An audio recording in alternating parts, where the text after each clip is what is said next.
A long time ago, somebody named Urran asked me what it was like to live in a Japanese house.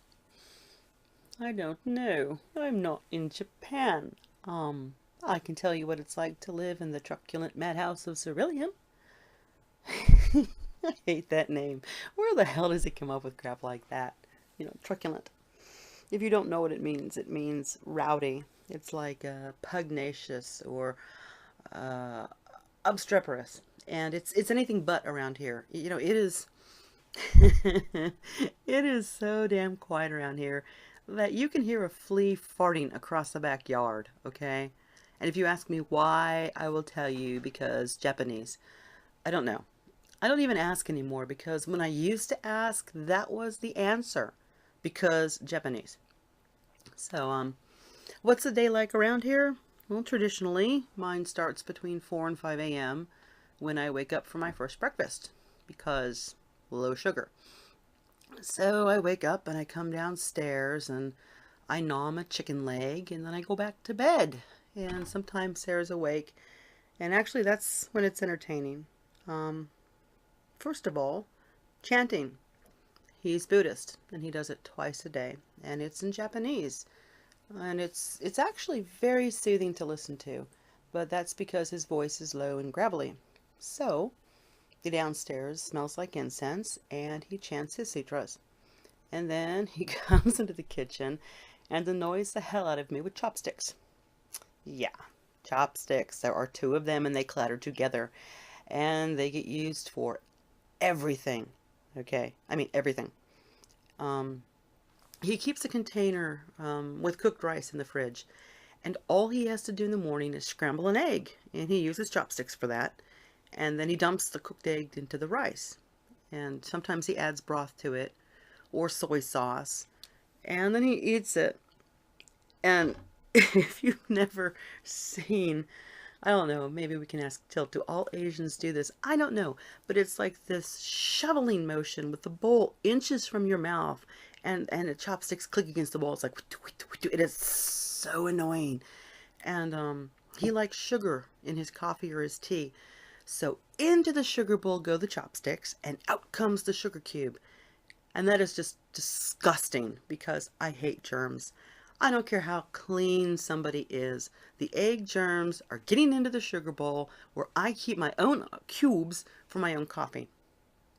Anyway, what was I saying? Oh, all right, so a day. My day starts with a we. Did I mention that? No. It does. And your day should too. Morgan and I share a bathroom, and in that bathroom are our bathroom slippers. And those are flip-flops. Now, flip-flops are an anal retentive Japanese thing. You wear one set in the bathroom, and you leave them there. And then you wear the other set around the house, because who the hell knows or cares? You just wear them, okay? And the floors are all wood or laminate here. We have throw rugs, and they're clean, but socks still get dirty. And so flip-flops magically don't, I guess. I don't know.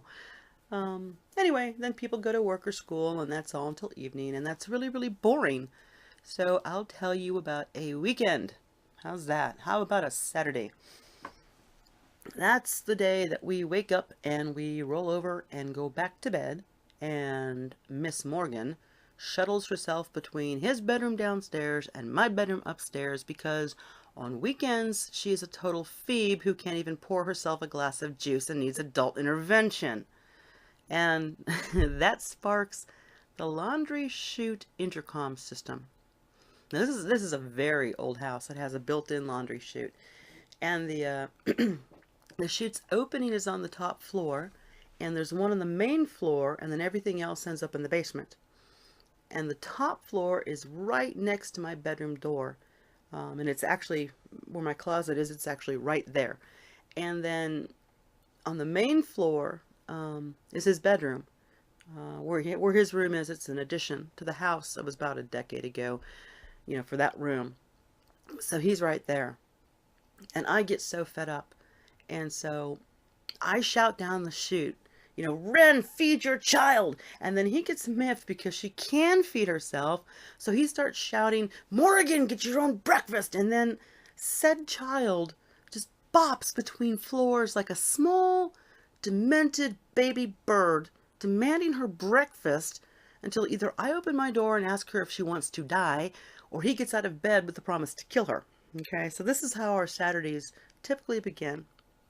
And like I said, Morgan can fix her own damn breakfast. She just does this crap because it's something, I don't know, it's like her Saturday thing. And really, Saturday mornings are the only time you hear conversations above that normal low tone.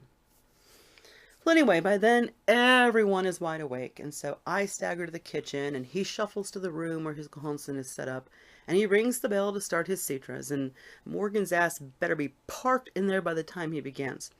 And usually it is, because she loves to chant. I mean, it's their daddy-daughter thing, and Miss Autrice isn't allowed, so there. Meanwhile, I put on coffee, and well, I basically contemplate gnawing my own face off as an excuse to go back to bed again. And then they finish, and we eat. Did I mention the chopsticks? And Morgan makes her own breakfast. Shock, huh? Everything else is pretty quiet. Sometimes I have stuff to do, and sometimes he has stuff to do, and most of the time Morgan has stuff to do because he's enrolled her in everything under the sun, because Japanese. And sometimes we do stuff together, and it's fun. You know, we'll go to the tree farm, or we'll go ice skating, or to a movie, or to the park, or just something that we get out of the house and catch up from the week, you know.